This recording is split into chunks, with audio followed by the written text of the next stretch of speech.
Facebook Live realm. Oh, there we go. A little badge came up. So Did you see it? yep. It says, At long last, love.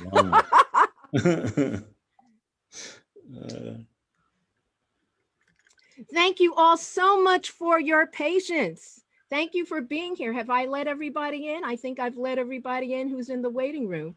Thank you for being here. Let me just say a few words before we get to our reading. November 8th, 2020, a historic moment.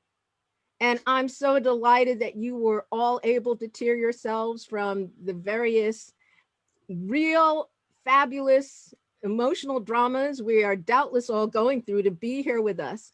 This is our 5th reading in the Speculative Sundays Poetry Reading Series, where every other week you can hear the poetry of possibilities. We're live on Facebook. That's what I was trying to do and I kept you waiting, via Zoom. And I see all the Zoom folks. Thank you for being here. And more people to let in. I'm Akua Leslie Hope, speaking to you from the ancestral land of the Onondaga, also known as the Seneca, keepers of the Western Door in the area currently known as the Southern Finger Lakes region of New York State. It's wine and glass country. I pay homage to the Seneca, past, present, and future, and to my ancestors, by whose grace I exist and am sustained. I'm delighted to say that this series is supported in part by the Artist Development Grant Program administered by the Arts Council of the Southern Finger Lakes and funded by the Community Foundation of Elmira Corning and the Finger Lakes. This is also historic, the first that I know of speculative reading series supported by these august, wonderful art supporting bodies. My delight extends to introducing today's reader, today's poet, who I met a billion lifetimes ago at Cave Canem. André O. Hoilette is a Jamaican-born poet living in Denver, Colorado. He's a Cave Canem fellow, that's how we met, and former editor of Ambulant, a journal of poetry and art, and former assistant editor of Nexus Magazine. He currently pursues MFAs in fiction and poetry, wow, 2, from Regis University. Previous publications include Stand Our Ground, Poems for Travon Martin, Bum Rush the Page, a deaf poetry jam, the Cave Canem 10-year reader, Milk Magazine, Cultural Weekly, South Broadway Ghost Society, and other journals. Andre, I am so glad you're here, and it's so good to see you after all this time. I look forward to this reading, and we'll chat more after. Thank you. Welcome. As Akua mentioned, and she's also big on the forefront in speculative poetry. Speculative fiction has been coined about the genre of writing fiction in the other worlds, fantasy, space travel, time travel, other dimensions. And aside from, my usual rants about social justice, I also write speculative poetry. Particularly, I'm focused on the dead, afterlife, that sort of thing. So I wanted to read from a collection that is a chapbook about Cothilda. Cothilda is a Haitian woman who becomes what you'd commonly call a flame woman or a lagahu. And I'm going to read her origins. And there'll probably be some language that you may not understand. So if we have questions, I'll check in after a couple poems and then continue. All right. So I'm going to start Cothilda, Origin of a Flame Woman, Dominican Republic, 1938. 1. I was born twice, once in Haiti, across the river Jérémie. My mama was a washwoman on the other side of the island. When I was a girl, les autres enfants would remind me how she, my mamère, was bad-minded and boasty. No one was shocked when she was returned, missing teeth, foot, mash-up, her thiefing from her mistress's powder box. We moved to Port-au-Prince. The shame was so bad. Mama could wash and press clothes, but the foot kept her from carrying les enfants or standing long. We were, for generations, in the service of our betters. No to cheval. We were horses ridden by spirits. She made a money as a caplata, undoing the hexing stares of jealous women, or singing back wanton men to their rightful homes with root oil to be applied to their foreheads while sleeping. 2. When Maman died, I moved to the other side of the island and found a good family to wash for. I lived in the back room off the kitchen. Their children were almost white. My skin was the color of eggplant. The mistress had a long face and is always ill. The monsieur was surveyor for the government and gone all the time. There's talk of upset on the radio and among the washwomen and the hands who cut cane. They say we have to go back home to Haiti, but no one stirred really. There was the talk, they talked all the time. Monsieur came home late and found me in my room. Cothilda, get dressed, soldiers are coming. They'll want you to go with them. Say they are taking you back to Haiti, but I have heard that no one who has left with them has arrived. You've heard the rumors. For months, we have heard people going missing at the hands of soldiers, but thought, rumor. They must have left their jobs to go back home. He stuffed money in my hands, gave me a loaf of bread, 2 avocados, and butter. Find others and leave tonight. I found out from the field hands that the other workers were meeting at the sugar mill. We were going. We cut through the gullies and traveled at night. 3. I met the others. All were talking of what was heard, who was missing, who was left. I heard some of the field hands were working for the government to spare their own lives or to stay in the country. They were black like us. Hearing our whisperings made us easier to catch. We came to a road at the brim of a gully. It was my turn to look before we crossed. The others stayed back in shadow. I was deliberate and slow. I listened, and when I thought it was safe, I began to cross. Ver uno ahi, va. See one there? Come. When I turned to run, there was another man. They seized me.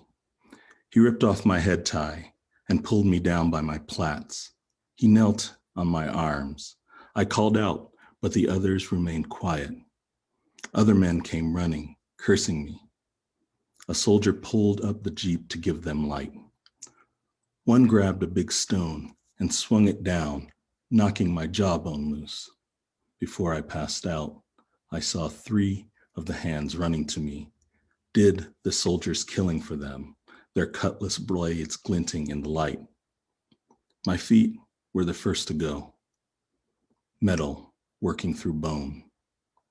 By the flame tree, they dug me a muddy sore, an unwilling womb, and I was born again, the color of smoke.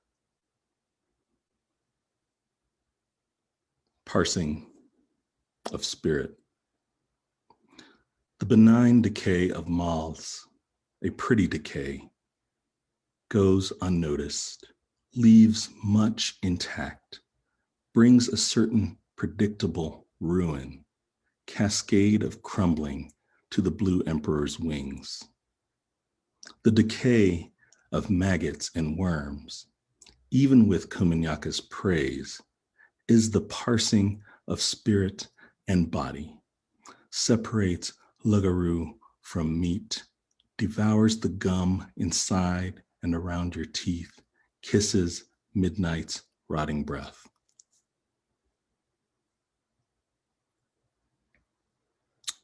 The next poem has the phrase or word duppy in it. Duppy is a catch-all spectrum for ghosts and all sorts of spectral things that live on that plane.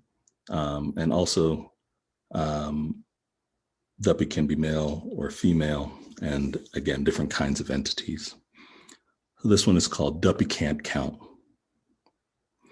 One of the things obeah men claim about duppies is that they are profoundly stupid.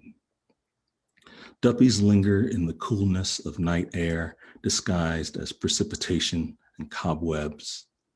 Old men on the island often walk home, singing inebriated songs to themselves. The white rum on their breath cuts the chill in the air, stirs those unseen to follow their warm breaths. The duppy's swirling life intersects with providence. They hope to latch on, follow the men home, perch on their backs while they turn down kerosene lamps, pray, and rise again to fall asleep. The unseen hope to live through them, jinn spirit instigating havoc in their lives, strain their relations and dealings, but old men know what lives in the night. And if accosted, the wise mark an X behind them in the dirt. Up Stony Hill, Mandeville, and 9 miles away, it is believed that a duppy, having passed through the veil, is not in full possession of their former faculties and cannot remember how to count past 9. When they stalk the living, upon reaching the Roman numeral left in the soil, they stare at it perplexed, neither being able to count past it nor down from it until either rain or wind settles the mark back into the ground. Cothilda, a flame woman. Cothilda is often mistaken for curls of smoke from burning logs as she pirouettes in the breeze. She passes our windows unnoticed and hangs in the darkness of chicken coops, shade trees, and unlit corners. She lingers at the bottoms of wells where snakes swim. Occasionally, they have seen her shape grinning like some ugly thing in the twilight hours where time hurries, then slows, suited in the skin of a woman recently buried. She entertains babies who refuse to sleep. She stitches dread into the linings of dreams while her own mind pulses with the memory of a hacking cutlass. She haunts, penetrating people when they are drunk or making love and open to possibilities. She returns to the flame tree, her bones tangled in its roots where she was reborn, and waits for her spirit to be knocked loose by decay. Seasons pass, blossoming, fruiting, ripening, and falling to the ground over and over as time's captive, Amina Sola, a wandering spirit, until no one sees her or remembers her name.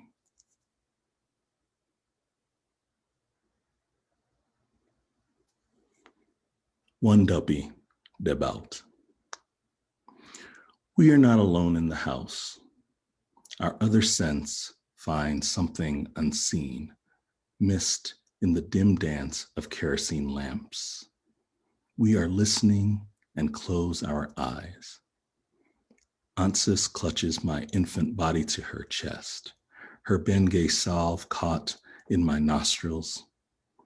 Rain dances the 10 octaves of a thick zinc roof, its frenzied beat lulling us back into sleep, a crisp chill on our shoulders.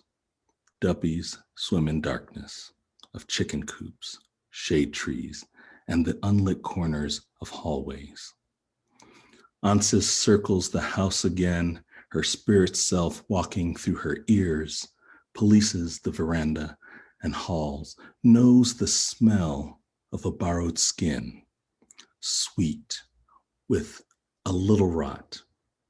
She finally sits up, turns up the wick, flame licks the city-tempered glass of the oil lamp. Get thee behind me, Satan, she commands into the night and reaches. Brother Mac hands her a brittle King James.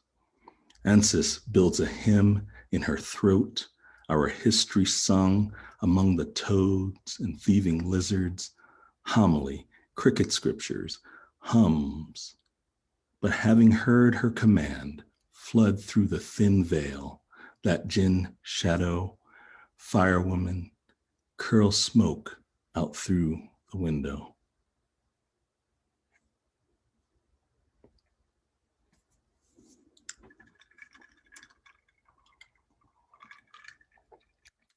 Flame woman, Lugaroo in Haiti, Louisiana, and Grenada, and elsewhere in the Caribbean. Old hag in Jamaica. Cothilda in Jamaica. You know, see me out here in the night? At the second time, me come up here for the newborn you.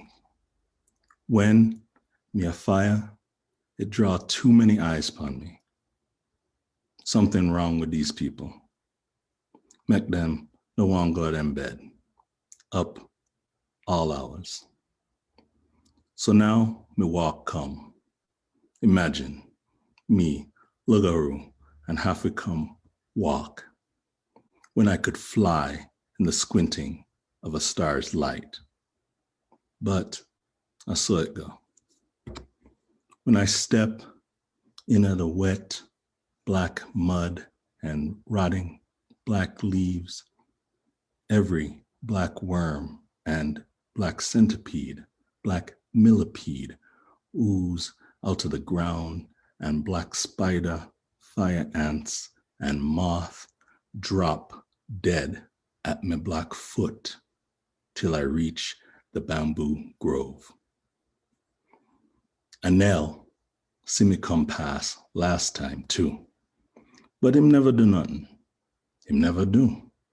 Him a sinner too. Obi a man who could catch me and bust me up with the light, cut up my skin and watch me burn. But him not too sweet on these people. I know them him serve. I himself, him Obia black heart man. So him let me be, and me left him and him picnic and him woman alone. 2 Sunday ago, the baby born, and she did call me out of my skin. Me did itch and burn. Her mother think was bawling for hungry, bawling for lift up.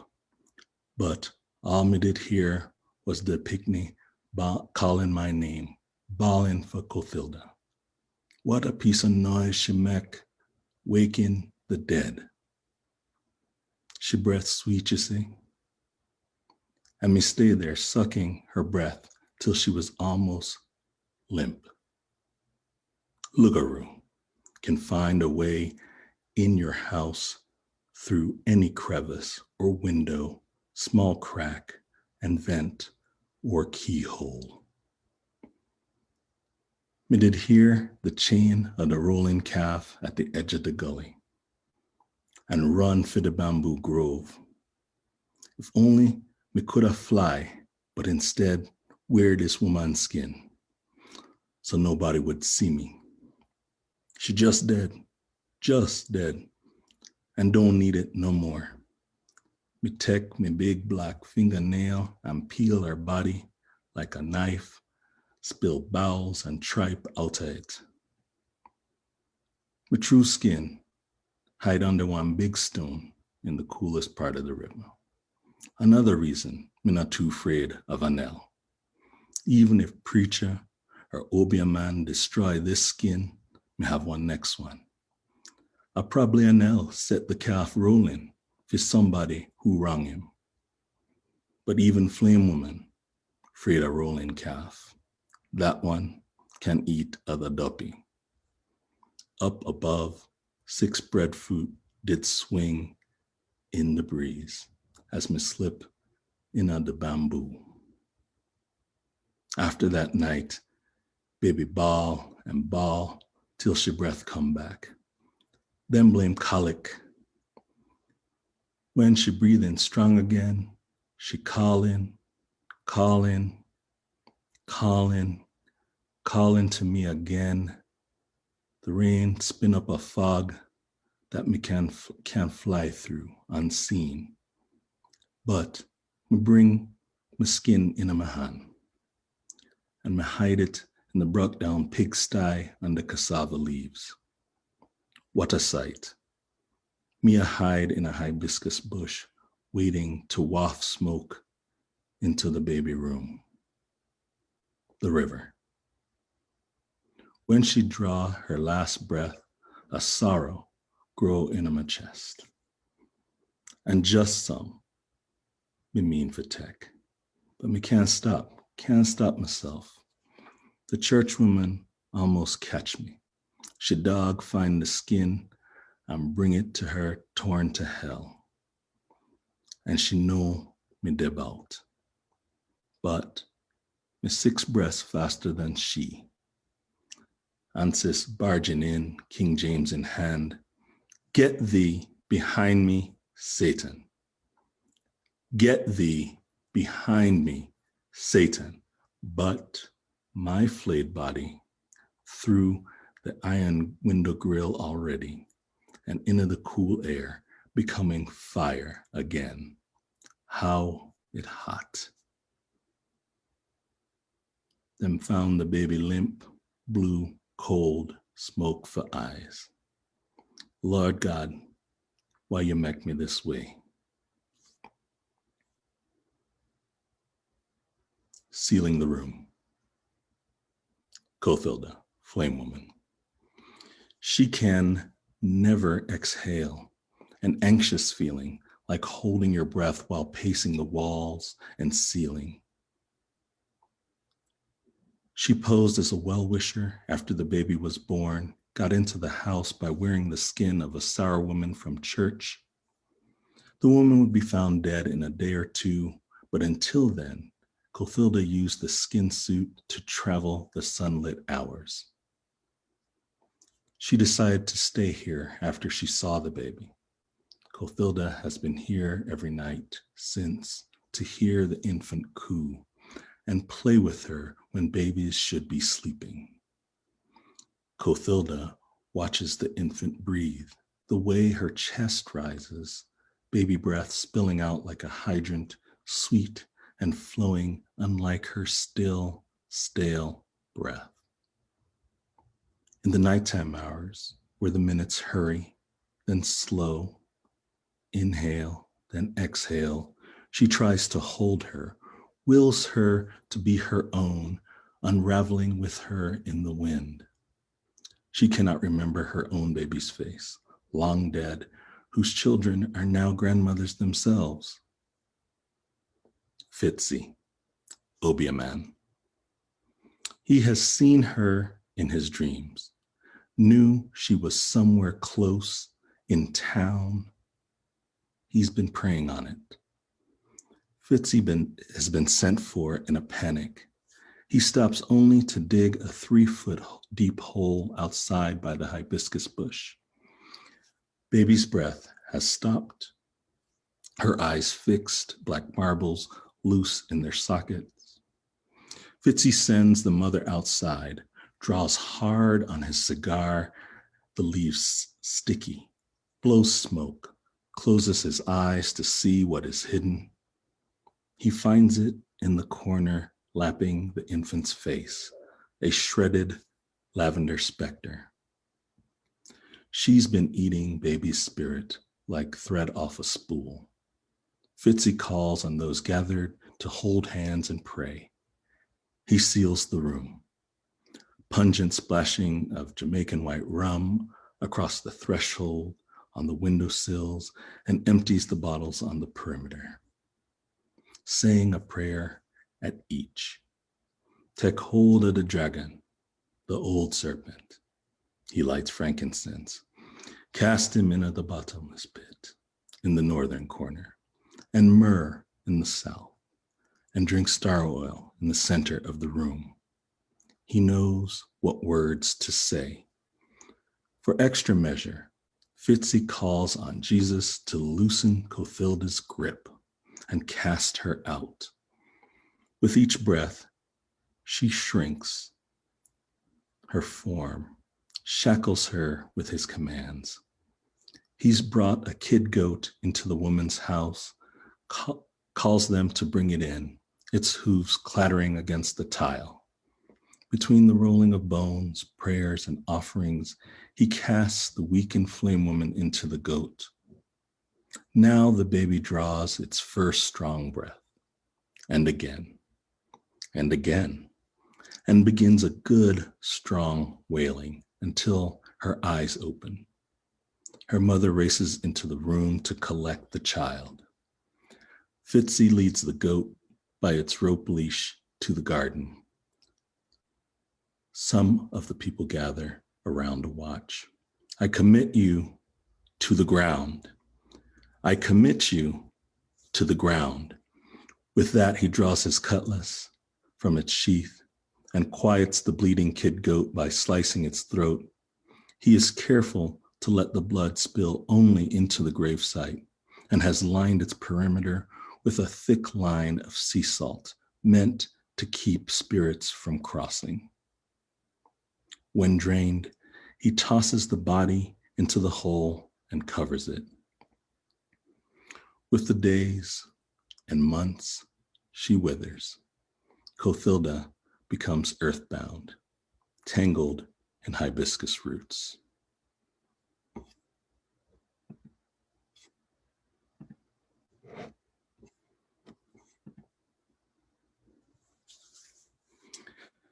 And that's it for now. I know everyone else must be where I am, which is mind blown, shaking, quaking. First of all, it was fabulous. It was moving us through history. Oh, Andre, I mean, I silenced people because I didn't want everyone talking at once. But there's applause and love and people saying yes in chat. This kicked butt and took numbers. Man, oh man, oh man. Okay, I'm not just gushing. I'm not a gushy. I love it. And I can't wait to read it all again, to savor it. I want to say there was so much delicious language. I was scribbling and then I said, no, I can't even scribble. I just want to hear it. I just want it to flow over me. It's funny when you began speaking about how you do, how did you put it? Your rants, your political rants.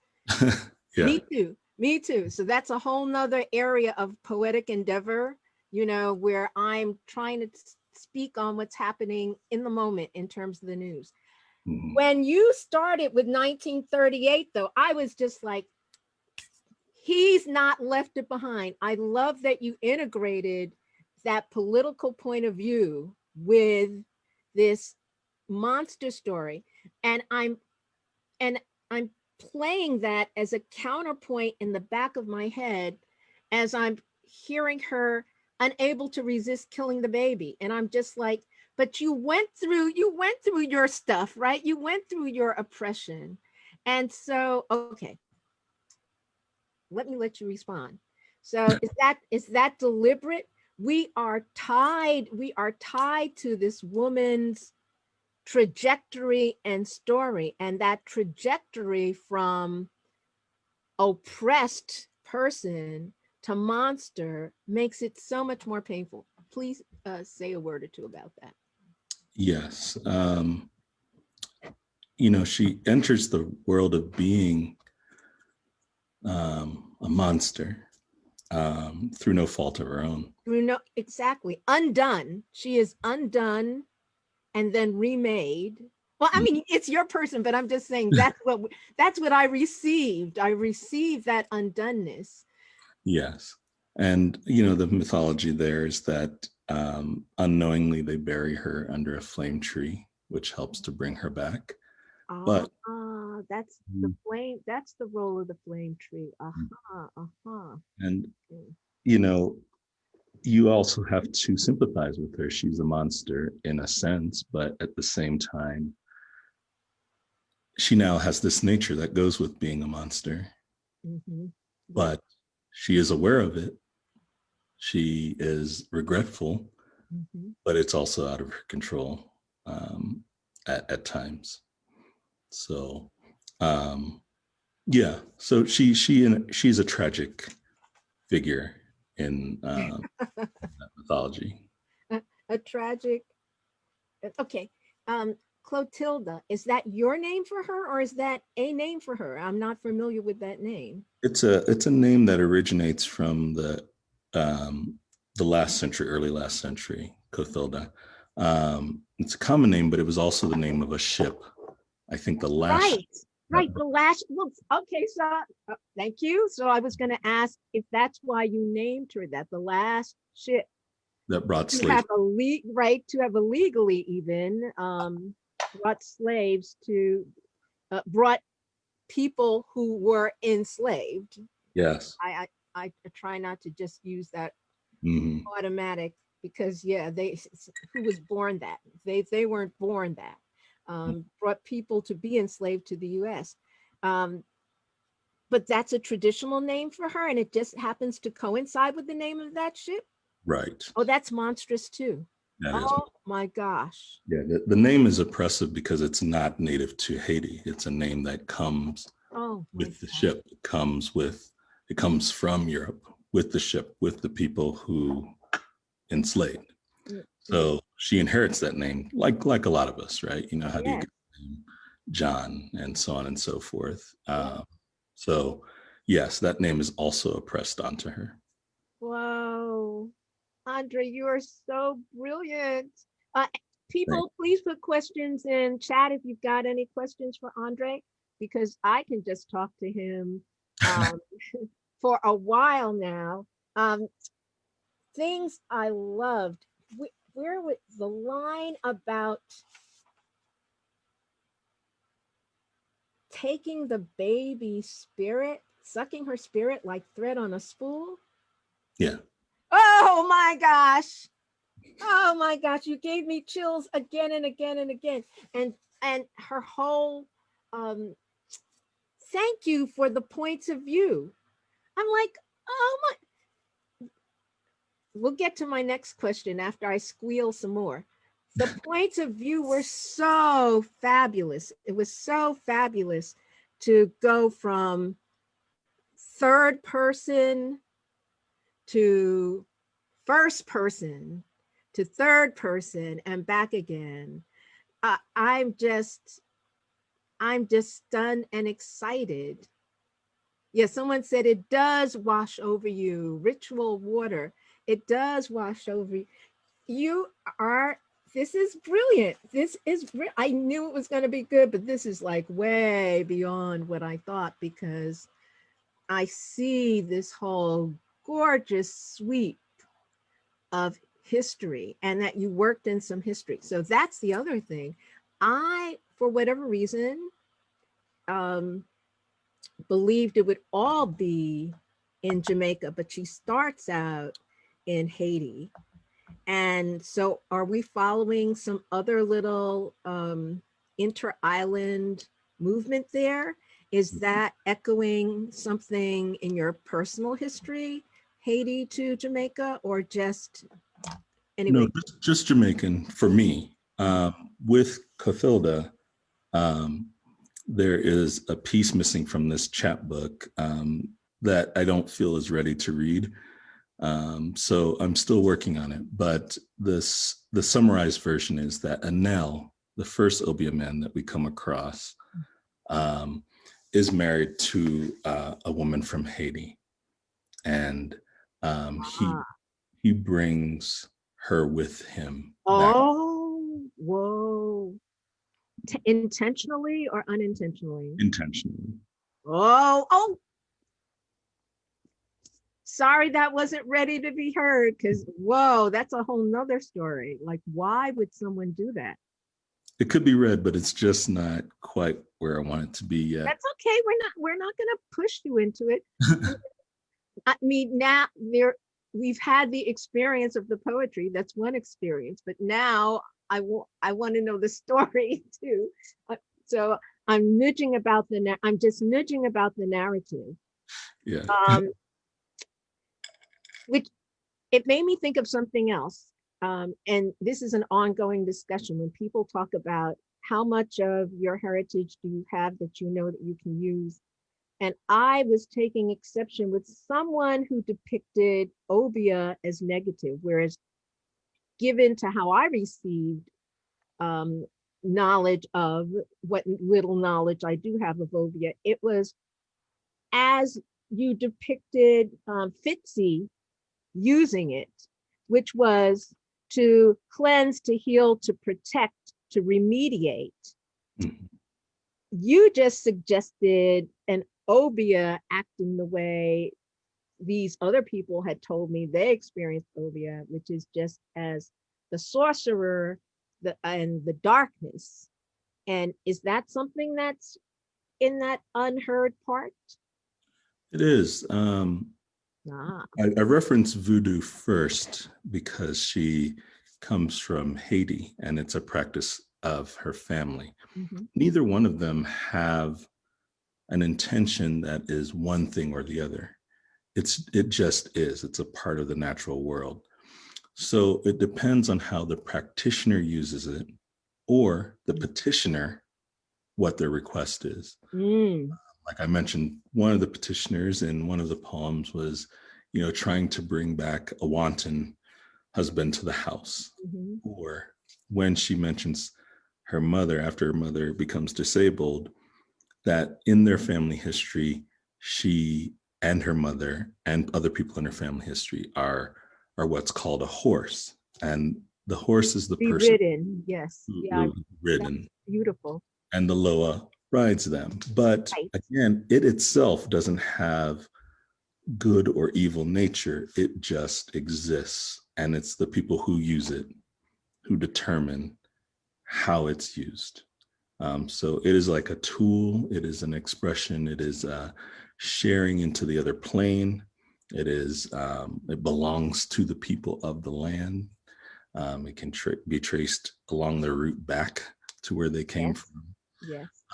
But I also don't believe that it has it in itself one nature. I think it has more natures. I would say a duality, but it actually has more natures than that, depending on who they interact with on the other side. So Fitzy uses it in combination with his Christianity. Yes, Fitzy uses it for good. Right. And this other person. This other person is sort of neutral, right? Whatever the petitioner wants, or his own personal will. For people who have wronged him, he'll send the rolling calf after them. This is, you channeled some stuff. Was that hard? Was this writing difficult in that way? I want to say that it kind of just all came at once. Here's a comment from chat. Someone else says, I love how you switch to, I'm not saying it the way you're saying it. I'll have to listen to you say it again. To Clotilda's point of view, read it in her voice, which gave me the chills. this is, what was your decision to go to her point of view? To make her more part of the story than to be solely a victim. Mm. So she has lost some of her agency. But again, some of her will is that maybe she's bitter about the way that happened. And she's somewhat resistant of her nature. When she sees it from her point of view, she doesn't really see that she's really doing any harm to these infants. They're just calling to her. They're just calling her. Yeah, I love that you do that. Yeah, and so she's there. Calling me. And I thought, oh, that's brilliant. But her intention, she needs to feed on them, but in her limited view of herself, she can't see that she's also hurting them. And so that's why we switched to her point of view, because she's a monster, but she's not a monster, she's a monster, but she's also a victim. This is what I want to say is brilliant that you may not see. What's brilliant to me about what you did is that it makes her more monstrous to make her multidimensional, because then we've got to see, and this is why I'm chilling and thrilling. The brilliance of doing that is that then we let her in also. Then you're performing a bit of the magic that you described is going on, Andre. Oh, which I don't know that I like it, but I dig it. Oh, okay. Here's another comment. This isn't really a question, but I just wanted to say, I love how in tune with your characters you are. I knew when you were reading that you felt every moment with them. And that's from Sarah K to you. Yeah. Let's see if I'm missing any others. Thanks, no, so far. Thanks, Sarah. Ashley says, this was such a beautiful reading and I love learning about everything that went into it. Thank you very much. Yeah. Duppies swim in the darkness, in every bit of, in the shadows, in the hallways. I had read that poem, you had it published someplace. And it seemed to be about you and being protected by a relative. Mm-hmm. Okay. Is that right? Yes, that's right. Right. Okay. And that too was powerful when you depict, did she say her spirit ear? I didn't write it down. Her spirit self. Her spirit self. Her spirit ear could perceive the danger and clutched you to her. And I was just, it made me have vague bits of memory, quite disturbing, quite lovely at the same time. Another lovely, terrible thing to have need of protection is terrible, but to get the protection is wonderful. Right. And I love how you skate the edge of that. But that darkness enters. Yeah. Yeah. I think that's a part of island life, right? There's a lot of it, and it's concentrated on island life. There's a lot of history that goes with it, and a lot of in I mentioned the Voodoo culture. Some of those spirits, the mysteries, the invisibles, belong to different families. One of the families in particular are all made up of spirits who are forgotten or unclaimed. I think indicative of the Caribbean, especially with much of the very violent history of colonization going on there, that there are some unforgotten or some forgotten and unclaimed dead there. And it's a very haunted place. I mean, on all the islands, it's a very haunted place. So I think it's always around us. And that's why in that poem about her walking the house in her spirit self, that the people have learned to perceive that. The people have learned to combat and also deal with that as well. It is a part of us, and our planes intersect. Yes, yes, yes. A part, at least for my experience, and it seems like for yours, a part that's not even remarked on. It's like you're just taught it like you're taught, I don't know, ABC, 1, 2, 3. This is Mhm. what you do if there's a duppy. Right. And Right. um, when's the last time you were in Jamaica? Do you get to go frequently? Not frequently. Most recently, it was for the celebration of life of my grandmother, um, who passed Oh, away early this year. oh, Uh, I'm sorry. Is she that lived the a wonderful life. face that you use on your Facebook? Is Oh, it that is. Yeah, I think that is. Yeah, I do have her up as my profile picture. Yeah, a wonderful person, a powerful person, wise person. But yes, that was the last time I was there. It was for that, and she wanted to go home, so we oh, went home. another question Sure. um, from Steve Oh yeah. Dunn. Is that Mhm. a friend? Yeah. Outside of, yes, Steve, I knew you meant duppies because it came out puppies. Okay. But outside of duppies not being able to count past 9, are there other significant meanings to the number 9? And I will say for me, there are, since I've studied a bit of numerology, but maybe there are also for Andre. So, Yeah. In that particular poem, the number that is the stopping number is 10, actually. And the first iteration of 10 is the same as all the other 10s. They are infinite, which is what stops the duppies from counting. They're in that haze, so they can get to 9, but 10 befuddles them. So that's why they mark an X behind them. The X is the Roman numeral for 10, mhm, and it keeps them there trapped so that the people who are going away from them can get to safety. move on. Yeah, And they're trapped in their conundrum, right, right. which is, what did you say the umbrella term was for the flame Well, woman? well, Duffy is sort of an umbrella term I itself. thought so. I, Yeah. I, I thought you had said something else. I'm sorry. Well, I mentioned another kind of entity called a rolling calf Okay. in that poem, which Yes.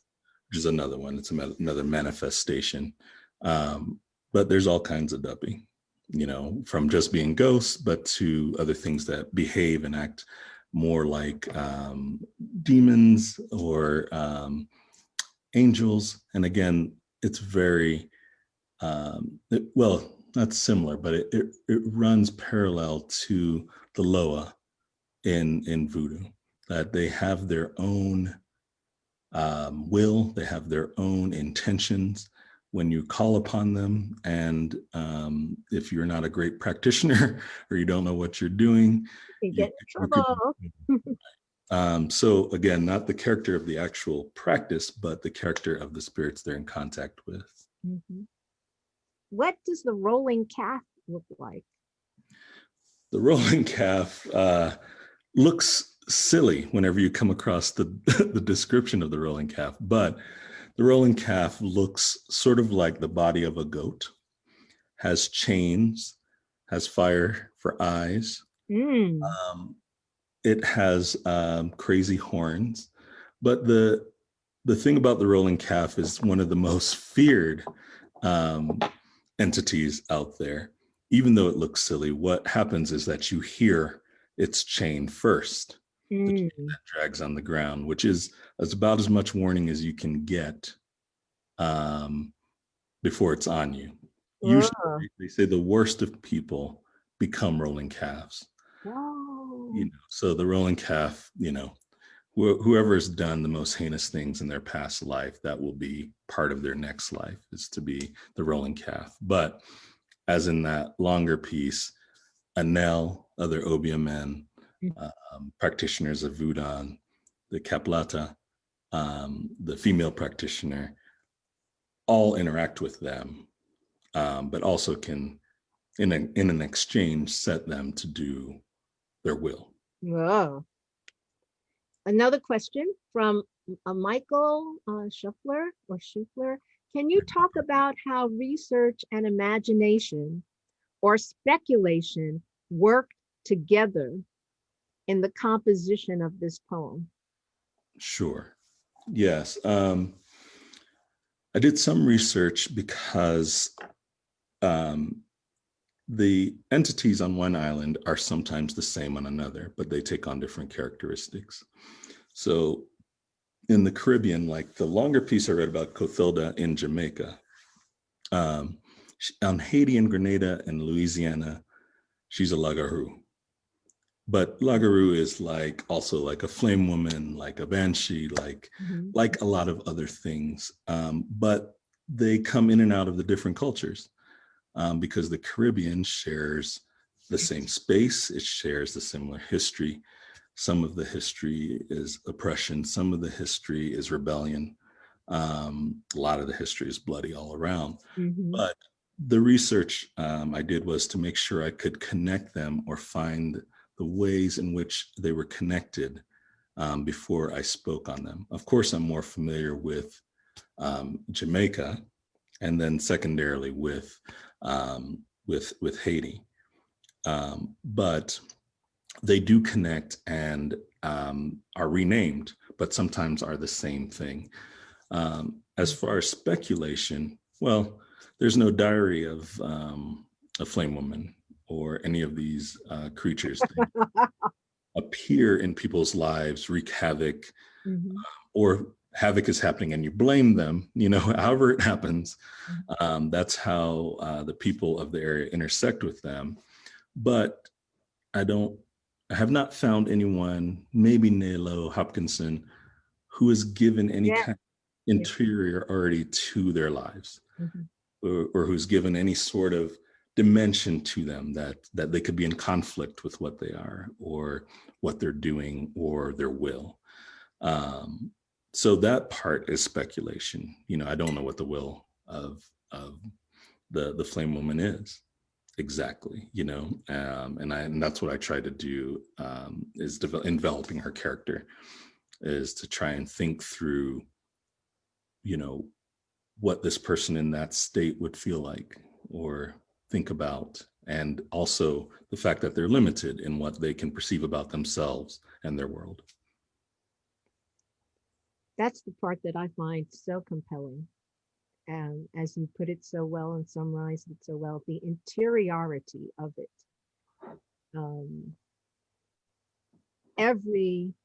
Everything we name a monster, once we understand some of its motivations, we either undo it or are more enthralled by it. Right. Or sometimes both. We're both more enthralled and also more empowered about it. Right. Okay, so Michael says, thank you. He looks forward to reading it. I mean, so do I. What are your plans? What are your next steps for this?